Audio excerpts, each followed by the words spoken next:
BJP. അധ്യക്ഷനായി കുമ്മനം രാജശേഖരൻ ഇന്ന് ചുമതലയേൽക്കും. കേരളത്തിലെ ബി.ജെ.പിയുടെ ചരിത്രത്തിൽ ആദ്യമായിട്ടാണ് ഒരു ആർ.എസ്.എസ്. പ്രചാരകൻ ആ പദവി വഹിച്ചുകൊണ്ടിരിക്കെ തന്നെ സംസ്ഥാന അധ്യക്ഷനാകുന്നത്.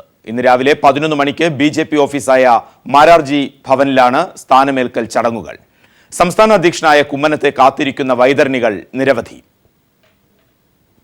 40 വർഷത്തെ സംഘപരിവാർ പ്രവർത്തനത്തിനൊടുവിലാണ് കുമ്മനം ബി.ജെ.പിയുടെ സംസ്ഥാന അധ്യക്ഷ പദവിയിലേക്ക് വരുന്നത്.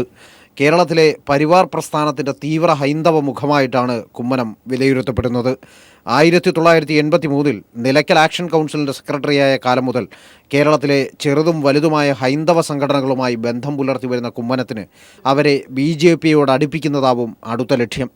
വെളിപ്പുറത്തെത്തിയ നിയമസഭാ തെരഞ്ഞെടുപ്പിന് ആളും അർത്ഥവും ഒരുക്കലാവും ആദ്യ വെല്ലുവിളി.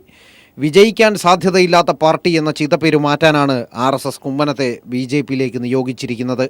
അതിനായി പ്രായോഗിക രാഷ്ട്രീയത്തിൽ സ്വീകരിക്കേണ്ട വിട്ടുവീഴ്ചകൾക്ക് നിഴൽ പോലെ കൂടെ നിൽക്കുന്ന ഹൈന്ദവ മുഖം ഒരു ബാധ്യതയാകുമോ എന്ന് കുമ്മനത്തിൽ ആലോചിക്കേണ്ടതായി വരും.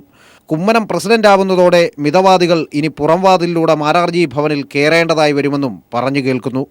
എന്നാൽ പടയ്ക്ക് കോപ്പുകൂട്ടും മുമ്പ് ബദ്ധവൈരികളായി നിൽക്കുന്ന പാളയത്തിലെ പട ആദ്യം പറഞ്ഞു തീർക്കേണ്ടതുണ്ട്.